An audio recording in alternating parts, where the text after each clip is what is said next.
pasien. Oh, pasien kepengen ke sini, kita bawa ke sini, kita arahkan. Jadi untuk pasien yang datang ke rumah tetap di rumah saja. Di rumah aja. Tapi Ki Damar sekarang punya konten-konten digital nggak? Ngikutin perkembangan gitu? Belum. Hanya sebatas Facebook saja sih sebenarnya. Oh, dari Facebook aja. Kalau pasien yang datang 80% masalah asmara, percintaan. Selebihnya paling ya usaha, pengobatan non medis, hanya seperti itu. Tapi ada nggak Ki yang minta ke Ki Damar tuh ke hal-hal yang ya berbau kiri lah, kayak santet atau teluh gitu Ki? Kalau santet banyak sebenarnya. Oh gitu? Banyak.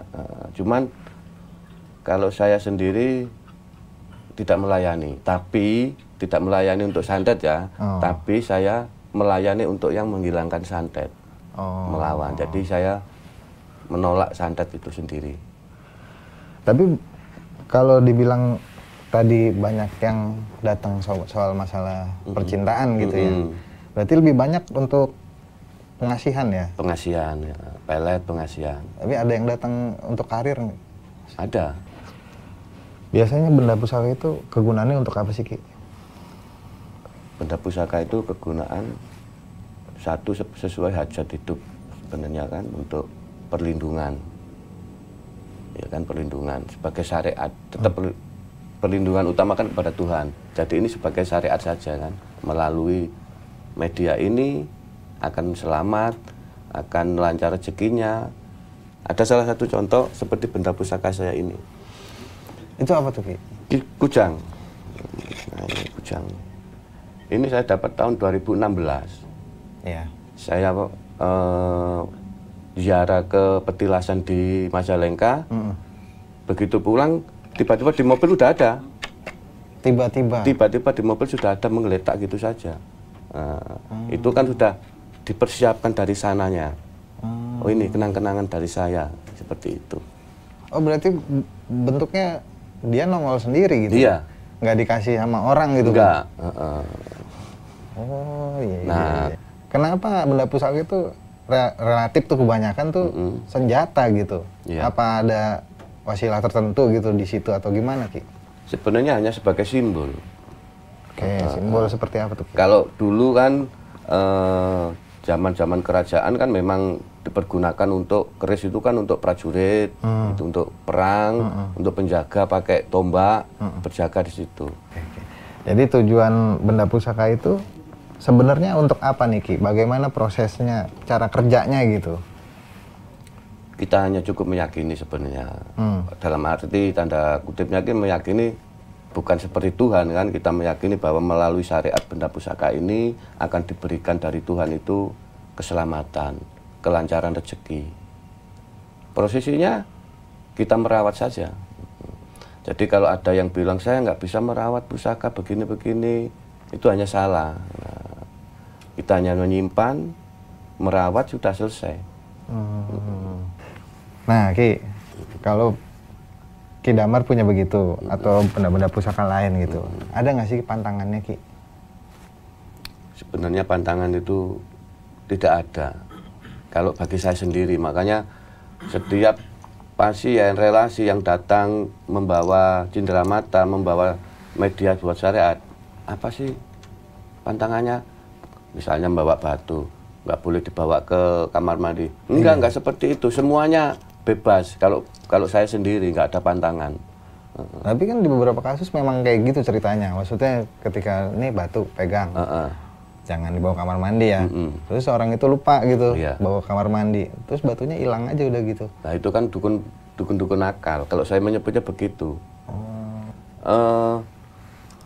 Orangnya sudah meninggal, misalnya saya ini punya ini, saya meninggal, berarti ini udah nggak ada. Walaupun ngeletak di rumah udah nggak ada. Ikut saya mati ke alam sana. Nah makanya ada pusaka-pusaka dari jalur keluarga yang terpendam. Misalnya mbahnya mati, pusakanya dipendam, atau pusakanya hilang dengan begitu saja. Ini apa nih Ki? Mustika kepiting. Ini ada merah delimanya di sini. Jadi ini kegunaannya untuk menjaga harta. Nah ini Ki. Nah, ini sebenarnya perwujudan dari danyang ini. Danyang, kalau orang menyebutnya yang blorong, keris blorong ini saya dapat itu di Gunung Serandil. Ini fungsinya apa nih Ki? Penjagaan juga. Untuk perang. Jadi kita kalau perang secara goibnya ya menyuruh kodam-kodam seperti ini. Nah, karena yang dipelajari dari teman-teman Tosan Aji. Saya buka yang ini aja nih. Ini dapat beli.